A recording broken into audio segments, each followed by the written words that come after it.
Hello, my name is Aakash Shah. So microbiology के इस first lecture में आज हम पढ़ेंगे introduction to microbiology. So basically microbiology जो है वो एक कोर सब्जेक्ट है मेडिसिन सर्जरी हर एक कुछ सब्जेक्ट का, क्योंकि जो हर एक इन्फेक्शियस डिजीज़ होता है तो उसका ट्रीटमेंट के लिए उसका जो पॉजिटिव ऑर्गेनिज्म है वो हमें जानना ज़रूरी है। सो इसलिए माइक्रोबायोलॉजी एक बहुत ही इम्पोर्टेंट सब्जेक्ट है हमारे लिए। And obviously second year MBBS में पास होने के लिए तो पढ़ना ही पड़ेगा। सो मुझे पता है कि माइक्रोबायोलॉजी एक बोरिंग सब्जेक्ट है ज़्यादातर स्टूडेंट के पास, क्योंकि इसमें बैक्टीरिया, वायरस, फंगी, पैरासाइट, सो इस तरह का इनमें बहुत सारा ऑर्गेनिज्म है एंड उसका हर एक डिटेल्स हमें याद रखना पड़ता है। कौन सा स्टेनिंग यूज़ करना पड़ता है, क्या उसका मॉर्फोलॉजी है, कौन सा डिजीज़ कॉज करता है, उसका डिफरेंशियल डायग्नोसिस क्या हो सकता है। सो एक बोरिंग सब्जेक्ट है, लेकिन मैं कोशिश करूँगा कि तुम्हें कॉन्सेप्चुअल तरीके से पढ़ाया जाए माइक्रोबायोलॉजी। एंड याद रखने की आसानी के लिए हम निमोनिक्स का भी यूज़ करेंगे, बहुत से रह जाएगा। सो चलो आज की इस फर्स्ट लेक्चर शुरू करते हैं। तो आज है इंट्रोडक्शन टू माइक्रोबायोलॉजी। सो हम माइक्रोबायोलॉजी के साथ थोड़ा इंट्रोडक्शन करेंगे आज। तो देखो, माइक्रो एंड बायोलॉजी। सो इस माइक्रो वर्ड का ही मीनिंग है कि स्मॉल, छोटा। माइक्रो मीन्स छोटा and bio means living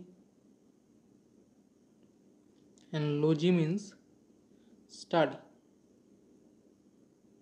so microbiology एक सब्जेक्ट है जिसमें हम छोटे से छोटा ऑर्गेनिज्म के जो लाइफ है वो स्टडी करेंगे।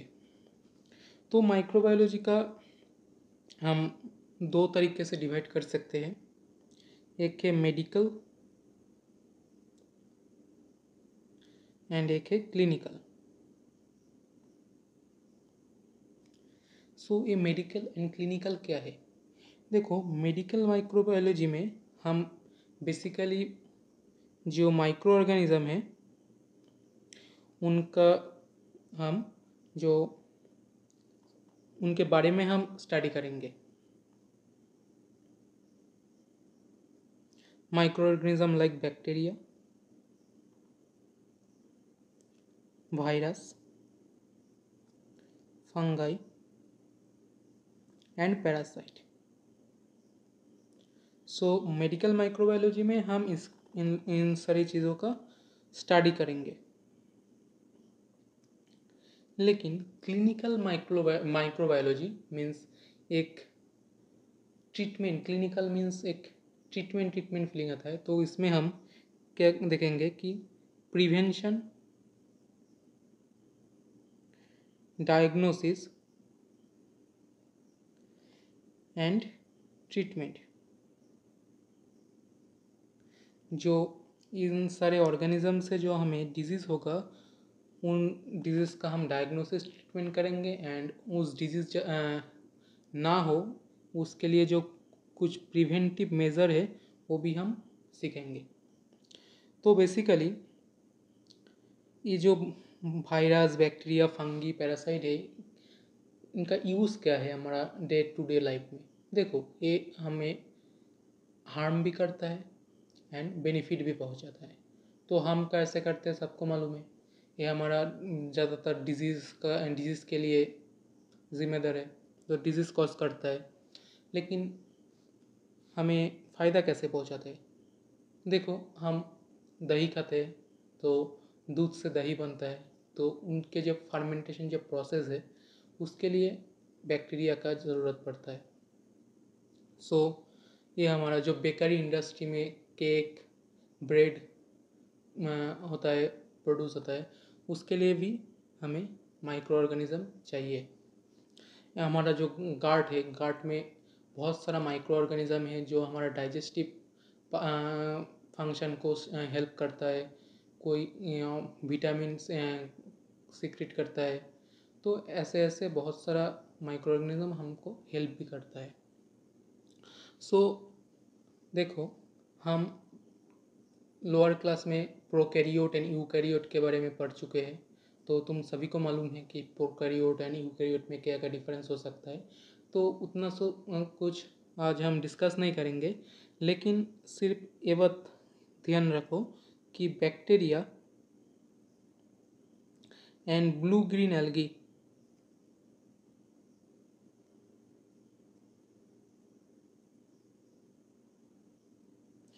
ये दोनों है प्रोकैरियोट। एंड जो fungi parasite blue green algae छोड़ के दूसरा एल्गी प्लांट एंड एनिमल्स, ये सब यूकैरियोट में पड़ता है।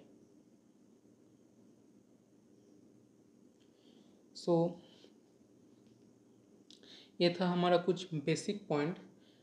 अब हम डिस्कस करेंगे कि माइक्रोबायोलॉजी जो सब्जेक्ट है, इस सब्जेक्ट को जो डेवलप करने में जिस साइंटिस्ट का कंट्रीब्यूशन है, तो कुछ फेमस साइंटिस्ट के बारे में हम पढ़ेंगे।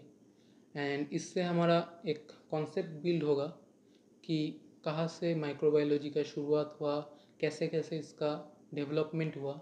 एंड हमारा क्वेश्चन एग्ज़ाम में भी इस पार्ट से एक दो क्वेश्चन आ ही जाता है।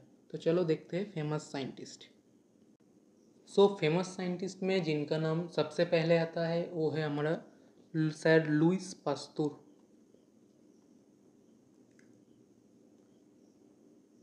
लुइस पास्तूर। सो लुइस पास्तूर है फादर ऑफ माइक्रोबायोलॉजी। सो हम कुछ निमोनिक्स ट्राई करते हैं। चलो, सो देखो, फादर के एफ से हम याद रखेंगे कि इन्होंने फर्मेंटेशन प्रिंसिपल का थ्योरी दिया था। तो फर्मेंटेशन प्रिंसिपल क्या है? देखो, ग्लूकोज से पाइरूवेट बनता है। कौन से प्रोसेस में? ग्लाइकोलाइसिस। सो ग्लूकोज से पाइरूवेट बनता है ग्लाइकोलाइसिस प्रोसेस में, जिसमें ऑक्सीजन रिक्वायरमेंट नहीं होता। फिर जो पाइरूवेट से फर्मेंटेशन प्रोसेस से लैक्टिक एसिड बनता है, इसमें भी ऑक्सीजन रिक्वायरमेंट नहीं है। एंड इस लैक्टिक एसिड के पूरा होने में ग्लूकोज से लैक्टिक एसिड हमें नेट 2 एटीपी का जनरेशन होता है, जो एटीपी एनर्जी सोर्स के हिसाब से यूज़ होता है। तो ये जो प्रोसेस है फर्मेंटेशन, ये एनारोबिक ऑर्गेनिज्म में ज़्यादा दिखने को मिलता है, बहुत ज़्यादा ही, क्योंकि मेन प्रोसेस है उनका एनर्जी जनरेशन का। सो इस फर्मेंटेशन का जो प्रोसेस है, इसका प्रोसेस को पहले बार बताया था सर लुइस पास्तूर ने। फिर देखो, इस पी से हम याद रखेंगे कि Pasteur institute. So sir Louis Pasteur Pasteur institute का फाउंडर है। एंड जो पास्तूर इंस्टीट्यूट है वो कहाँ पे सिचुएटेड है? फिर से पी से पेरिस में। सो पेरिस में हमारा पास्तूर इंस्टीट्यूट है एंड उसका फाउंडर है सर लुइस पास्तूर। फिर इस पी से ही हम याद रखेंगे कि pasteurisation of milk, pasteurisation of milk. सो देखो, पास्टुराइजेशन ऑफ मिल्क बेसिकली क्या है कि मिल्क को प्रिजर्व करने का एक तरीका है जिसको दिया था सर लुइस पास्तूर ने। तो इसमें क्या होता है? सो बेसिकली हम दूध को और मिल्क को 100 डिग्री सेंटीग्रेड से थोड़ा कम टेम्परेचर में हीट करते हैं, फिर उसको ठंडे करते हैं। तो इस प्रोसेस को बोलते हैं पास्टुराइजेशन। तो इसका प्रोसेस को दिया था सर लुइस पास्तूर ने। फिर हम कुछ निमोनिक ट्राई करते हैं इस एल से। सो देखो, एल से जो निमोनिक है वो है liquid media. So sir Louis Pasteur liquid media के बारे में हमको बताया था, उन्होंने लिक्विड मीडिया का डिस्कवर किया। सो लिक्विड मीडिया क्या है बेसिकली, आगे हम पढ़ेंगे कि सॉलिड मीडिया, लिक्विड मीडिया, जो कल्चर मीडिया है। तो लिक्विड मीडिया में हम कुछ माइक्रो ऑर्गेनिज्म को ग्रो कर सकते हैं। तो ये लिक्विड मीडिया दिया था सर लुइस पास्तर ने। फिर हम कुछ उनका दूसरे कंट्रीब्यूशन पे भी देखते हैं। सो दूसरा कंट्रीब्यूशन है disprove the theory of spontaneous generation.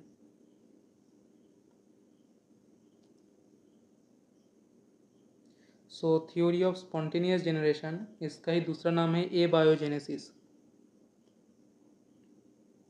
सो इस एबायोजेनेसिस और स्पॉन्टेनियस थ्योरी को उन्होंने डिस्प्रूव किया था। तो ये थ्योरी क्या था? ये थ्योरी था कि देखो कि कुछ अजीबोगरीबी थ्योरी था कि माइक्रो ऑर्गेनिज्म और कोई भी ऑर्गेनिज्म का जन्म किसी भी चीज़ से हो सकता है। मान लो मिट्टी से माइक्रो ऑर्गेनिज्म हो गया, कोई फ्रॉग ऐसे ही पैदा हो गया। यही था एबायोजेनेसिस और स्पॉन्टेनियस जनरेशन, जिसको उन्होंने डिस्प्रूव किया था। एंड थ्योरी ये दिया था जार्म सेल थ्योरी।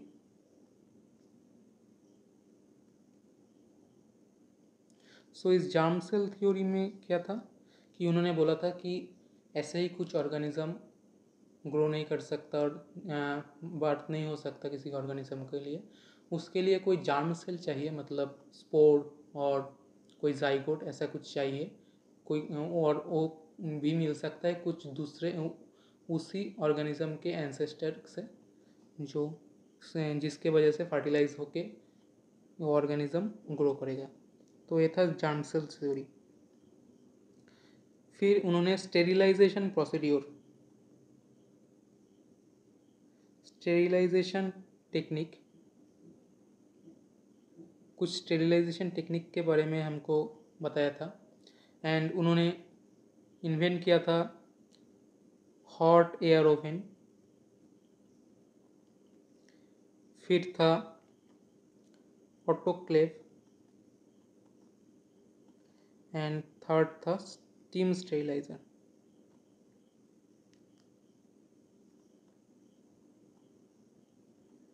तो बेसिकली ये क्या है, देखो इनमें से hot air oven and autoclave ये बहुत बार एग्ज़ाम में आ चुका है, तो इम्पॉर्टेंट है। हम स्टेरिलाइजेशन चैप्टर में इसके बारे में डिटेल्स में पढ़ेंगे, लेकिन इन सारे टेक्निक का जो पहली बार हमको बताया था वो था सर लुइस पास्तर। फिर वैक्सीन डेवलपमेंट, उन्होंने कुछ वैक्सीन डेवलप किया। सो इसको हम निमोनिक्स के याद रखेंगे। देखो हमारा निमोनिक है कार, तो सी से है कॉलेरा, फिर ए से है एंथ्रेक्स एंड आर से है रेबिस। देखो उन्होंने कॉलेरा, एंथ्रेक्स, रेबिस वायरस को डिस्कवर नहीं किया, सॉरी वायरस बोल रहा हूँ, बैक्टीरिया को डिस्कवर नहीं किया। उन्होंने इन सारे रोगों का जो वैक्सीन है वो वैक्सीन को डिस्कवर किया था। नेक्स्ट हम पढ़ेंगे रॉबर्ट कॉच।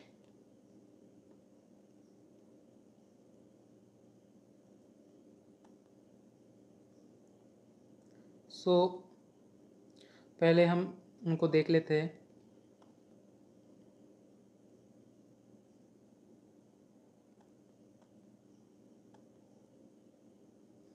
तो ये है sir Robert Koch, the father of modern microbiology. So sir Robert Koch is called father of modern microbiology.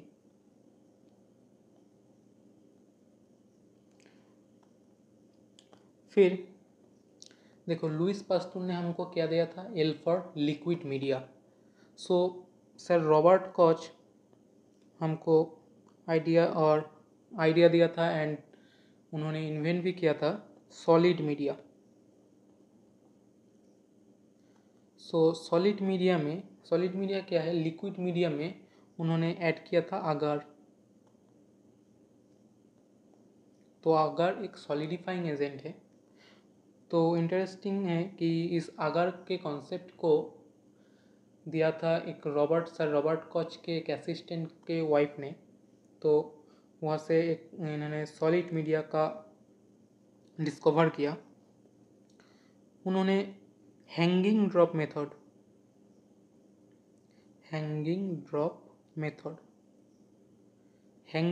Method का भी इन्वेंट किया था। तो हैंगिंग ड्रॉप मेथड किस में यूज़ होता है, to see motility of organism.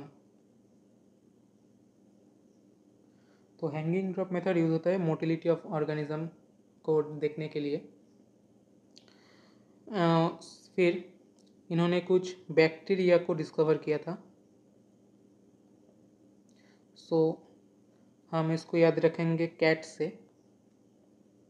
देखो, लुइस पास्चर ने वैक्सीन डिस्कवर किया था, उसका निमोनिक था कार्ड। फिर रॉबर्ट कॉच ने कुछ बैक्टीरिया को डिस्कवर किया, उसका निमोनिक है cat. Koch cat. C for cholera, A for anthrax, and T for tubercle bacilli.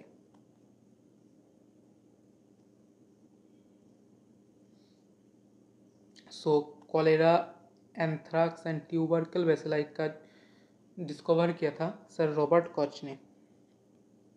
फिर इन्होंने एक स्टेनिंग टेक्निक का भी डिस्कवर किया। स्टेनिंग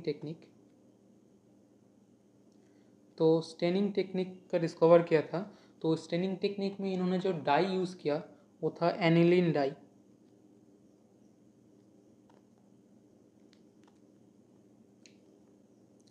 फिर हम देखेंगे इम्पोर्टेंट कॉच फिनोमिना।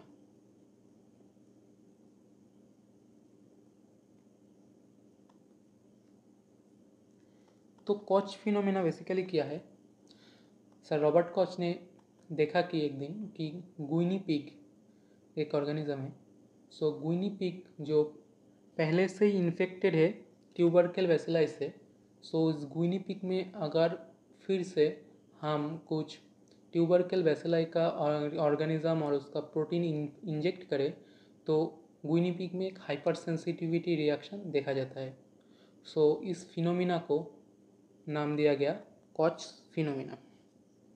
फिर जो मेन इम्पोर्टेंट है, एग्ज़ाम में भी आता है, है कॉच पोस्टुलेट।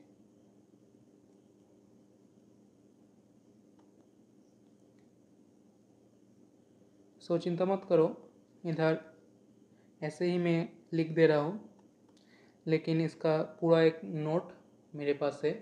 मैं मेरा ग्रुप में टेलीग्राम ग्रुप में शेयर कर दूँगा। उस ग्रुप का लिंक डिस्क्रिप्शन में दिया होगा। तो देखो, फिर है कॉच पोस्टुलेट। तो एक कॉच पोस्टुलेट क्या है, तो कॉच पोस्टुलेट है 4 पोस्टुलेट दिया था, जो 4 स्टेटमेंट। अभी उसके साथ एक पोस्टुलेट जोड़ा गया। अभी टोटल है 5, लेकिन रॉबर्ट कॉच ने 4 दिया था। तो जो पहला पॉइंट था कॉच पोस्टुलेट का, वो था कि अगर हिंदी में समझोगे तो ऐसा ही था कि कोई भी ऑर्गेनिज्म जो डिजीज़ कॉज करता है वो कांस्टेंट है। मतलब एक ऑर्गेनिज्म मान लो tubercle bacilli, mycobacterium tuberculosis TB cause करता है, तो वो हर एक इंसान में ही टीबी कॉज करेगा। ये नहीं मेरे में टीबी किया, तुम पे कुछ इन्फ्लुएंजा किया, दूसरे पे कुछ और किया, ऐसा कुछ नहीं। वो हर एक ऑर्गेनिज्म में ही टीबी कॉज करेगा। तो देखो, तो micro organism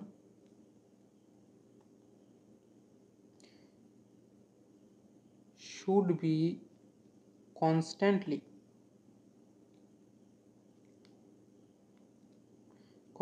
associated with the lesion of the disease. तो ये था पहला पॉइंट। सेकंड था, मान लो मेरे में माइक्रोबैक्टीरियम ट्यूबरकुलोसिस ने टीबी कॉज किया, सो एक लीजन हुआ मेरे शरीर पे। सो उस लीजन से जो ऑर्गेनिज्म है वो हम प्योर कल्चर में आइसोलेट कर सकेंगे। तो ये था दूसरा पोस्टुलेट। तो क्या था possible to isolate the organism in pure culture. तो अभी तक तुम्हें कल्चर के बारे में पढ़ा नहीं कुछ, तो समझ लो कल्चर एक मीडिया है। मीडिया मतलब एक कुछ, देखो एक ऐसे पेट्री डिश करके आता है जिसमें सॉलिडिफाइंग एजेंट आगर रहता है। तरह तरह के एक एक ऑर्गेनिज्म के लिए अलग अलग आगर यूज़ हो सकता है। तो उसमें हम कुछ, जो मान लो मेरा इस साइड पे कुछ लीजन हुआ, उससे हम उस जगह से हम कुछ स्वैप कलेक्ट किया एंड उसको इस आगर में मिलाया। तो फिर उस जो एक दो ऑर्गेनिज्म उसमें, मान लो एक दो ऑर्गेनिज्म था, सो उस ऑर्गेनिज्म को इस कल्चर में दिया, फिर वो ऑर्गेनिज्म धीरे धीरे इसमें मल्टीप्लाई करेगा। सो ये था culture process. So possible to isolate organism in pure culture from the lesion of the disease। सो हम प्योर कल्चर में उस ऑर्गेनिज्म को आइसोलेट कर सकते हैं। ये था दूसरा पोस्टुलेट। अब तीसरा था कि मान लो वो कल्चर में हम उस ऑर्गेनिज्म को ग्रो किया, फिर उस कल्चर से कुछ ऑर्गेनिज्म लिया एंड किसी दूसरे एनिमल के शरीर में हम इंजेक्ट कर दिया, तो क्या होगा, उस दूसरे ऑर्गेनिज्म को भी टीबी होगा। तो ये था थर्ड पोस्टुलेट की same disease must result when the isolated microorganism is inoculated into a suitable laboratory animal। तो ये था तीसरा पोस्टुलेट। अब चौथा क्या था, मान लो उस लेबोरेटरी एनिमल में हम इंजेक्ट किया एंड उस लेबोरेटरी एनिमल को टीबी हो गया। फिर उस लेबोरेटरी एनिमल से फिर हम सैंपल लेंगे एंड उस सैंपल को हम फिर से कल्चर कर सकेंगे। तो देखो, अब मैं नहीं लिख रहा हूँ, मैं बोल दे रहा हूँ, it should be possible to reisolate the organism from the sample taken from the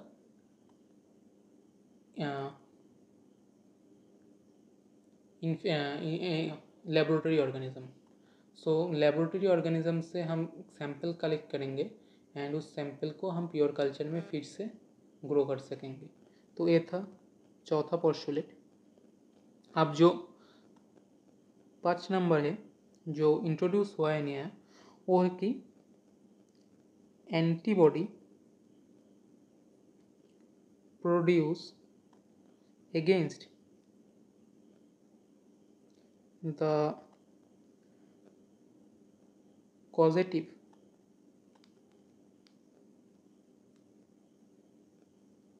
organism in patient serum। सो जो ऑर्गेनिज्म में हमें डिजीज़ कॉज किया उसका कुछ एंटीजन होगा, तो हमारा शरीर में उस एंटीजन के अगेंस्ट एक एंटीबॉडी प्रोड्यूस होगा। तो ये है 5 नंबर पोस्टुलेट जो नया एडिशन हुआ है। सो देखो, ये था टोटल कॉस्ट पोस्टुलेट। 4 कॉस्ट का पहले से दिया हुआ है एंड 5 नंबर नया इंट्रोड्यूस हुआ है। फिर देखो, कोई कोई ऑर्गेनिज्म है कि ये कॉस्ट पोस्टुलेट को मानता नहीं है। तो ऐसे ही कुछ ऑर्गेनिज्म को हम एग्जाम्पल देखेंगे तो उसके लिए हमारा निमोनिक है LPG। तो LPG क्या है कि हमारा लिक्विड पेट्रोलियम गैस जो सिलेंडर में यूज़ होता है। तो अब इसका ऑर्गेनिज्म क्या है, mycobacterium leprae, L for L, से फिर है treponema pallidum and G for neisseria gonorrhoeae. So G for G, P for P, Mycobacterium leprae, Treponema pallidum and Neisseria gonorrhoeae। So इतना ही था सर रॉबर्ट कॉच के बारे में। फिर है तीसरे साइंटिस्ट पॉल एलरिच। पॉल एलरिच, तो पॉल एलरिच थे फादर ऑफ कीमोथेरेपी। तो सर पॉल एलरिच थे फादर ऑफ कीमोथेरेपी। तो एक पिक्चर है पॉल एलरिच के, तो हम देखते हैं।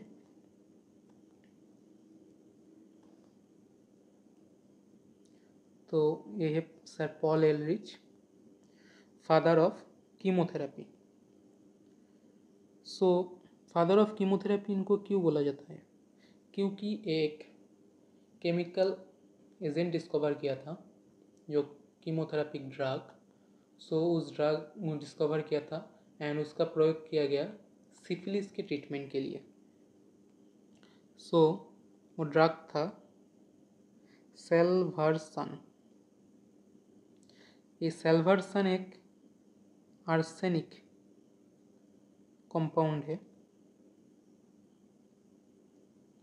तो सेल्वर्सन एक आर्सेनिक कंपाउंड है जिसको यूज़ किया गया ट्रीटमेंट ऑफ सिफिलिस।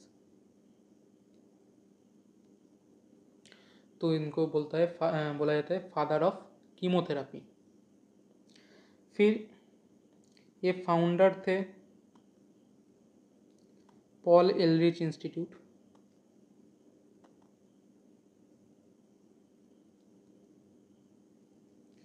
जो प्रेजेंट है जर्मनी में। फिर इन्होंने डिस्कवर किया था एक स्टेनिंग टेक्निक, बहुत ही फेमस स्टेनिंग टेक्निक है माइकोबैक्टीरियम ग्रुप के ऑर्गेनिज्म के लिए। तो वो है एसिड फर्स्ट स्टेनिंग।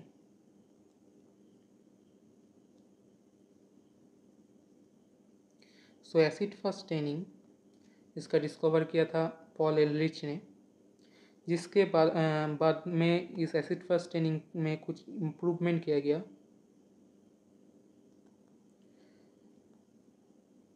कौन इम्प्रूवमेंट किया, जील एंड नील्सन, दो साइंटिस्ट थे।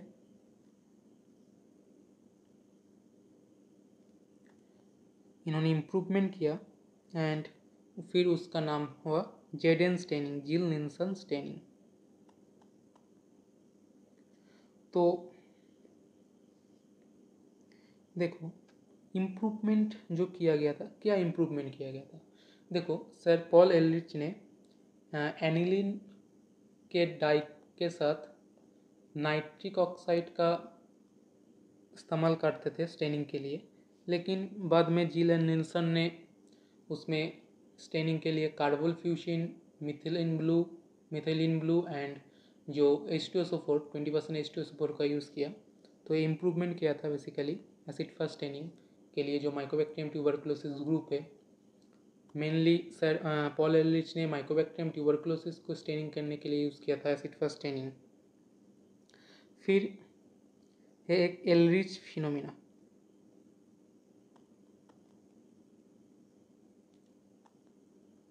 एलरिच फिनोमिनन यह क्या है कि टॉक्सिन एंटीटॉक्सिन इंटरेक्शन। सो टॉक्सिन एंटीटॉक्सिन इंटरेक्शन इसको बोलते हैं एलरिच फिनोमिना। फिर हमारा चौथा साइंटिस्ट है एंटनी वॉन लियोनहिक। एंड पूरा नाम इनका Antony Philips one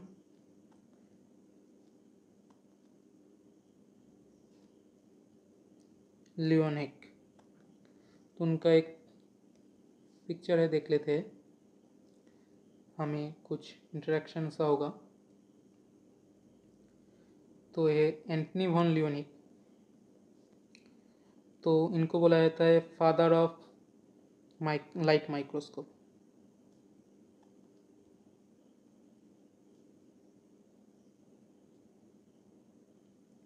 father of light microscope. तो इन्होंने क्या इन्वेंट किया था? Obviously light microscope. वो था मोनोकुलर। मोनोकुलर मतलब हम एक आँख से देख सकते हैं उसको। तो उससे उन्होंने क्या देखा? Single lens microscope, basically single lens microscope. इससे उन्होंने ऑब्जर्व किया small bacteria and other micro organism.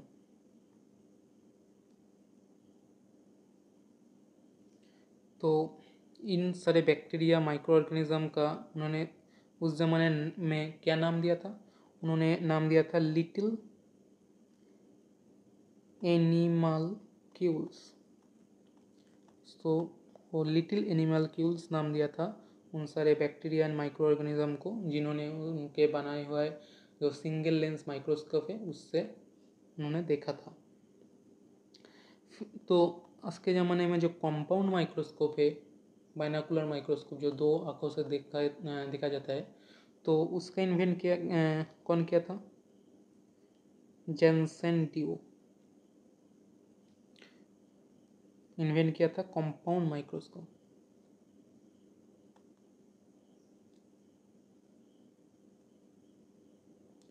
तो जेनसेन डियो इन्वेंट किया था कंपाउंड माइक्रोस्कोप।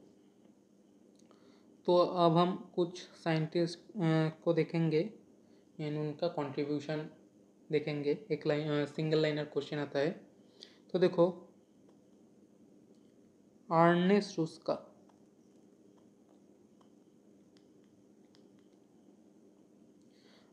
रुस्का ने क्या डिस्कवर किया था? Electron microscope.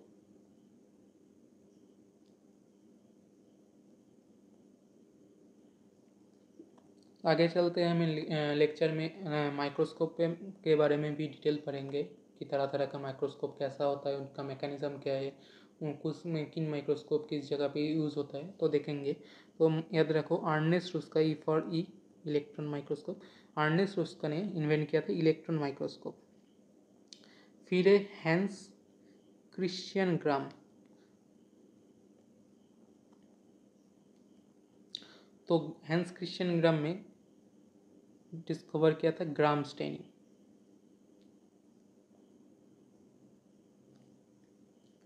फिर है जोसेफ लिस्टर।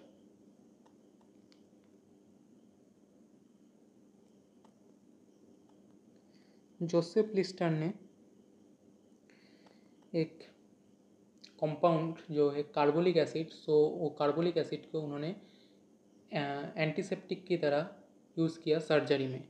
सो इसलिए उनको बोला जाता है father of antiseptic surgery. Father of antiseptic surgery. तो क्या कंपाउंड यूज़ किया था उन्होंने? Carbolic acid.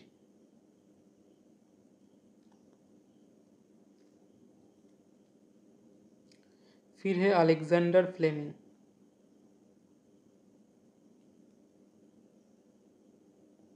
Sir Alexander Fleming ने डिस्कवर किया था पेनिसिलिन। सो हम सभी को छोटे ऐसे ही पढ़ा है हमने कि अलेक्जेंडर फ्लेमिंग ने पेनिसिलिन डिस्कवर किया। सो नेक्स्ट आता है एडवर्ड जेनर। ये भी पहले पढ़ चुके हैं हम। एडवर्ड जेनर ने डिस्कवर किया था स्मॉल पॉक्स वैक्सीन।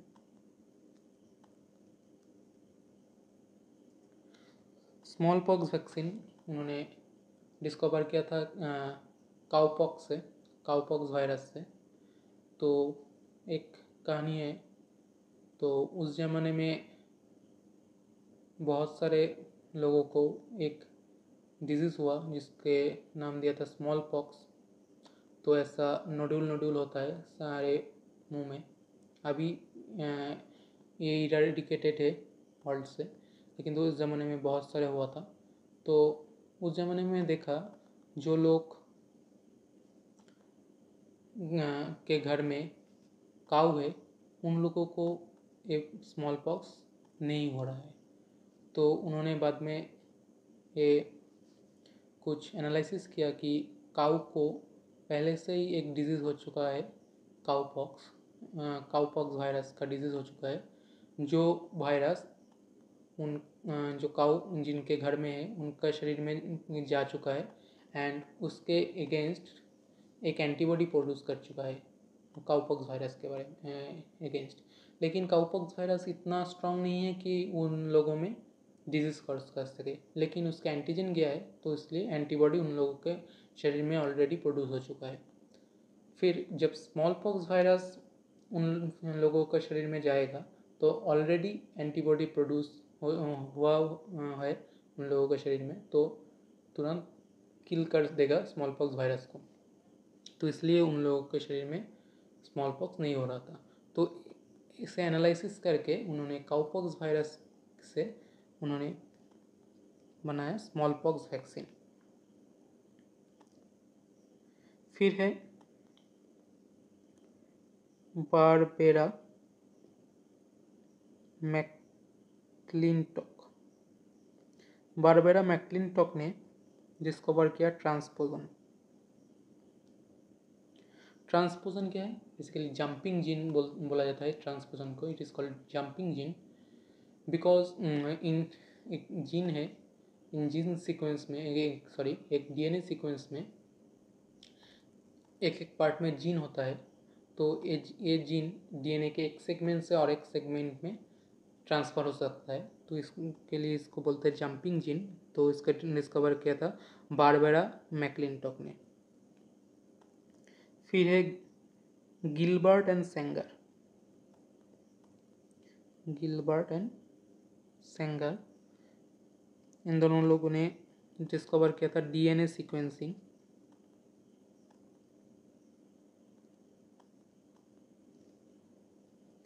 फिर है कैरी मूलिस, ये भी हम पहले पढ़ चुके हैं। इन्होंने डिस्कवर किया था पीसीआर टेक्निक।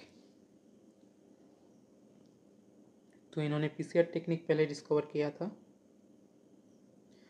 फिर आता है क्लेनबर्जर।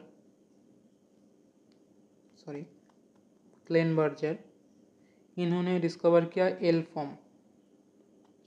एल फॉर्म बेसिकली क्या है? सेल वॉल डेफिशिएंट फॉर्म, मतलब सेल वॉल डेफिशिएंट बैक्टीरिया।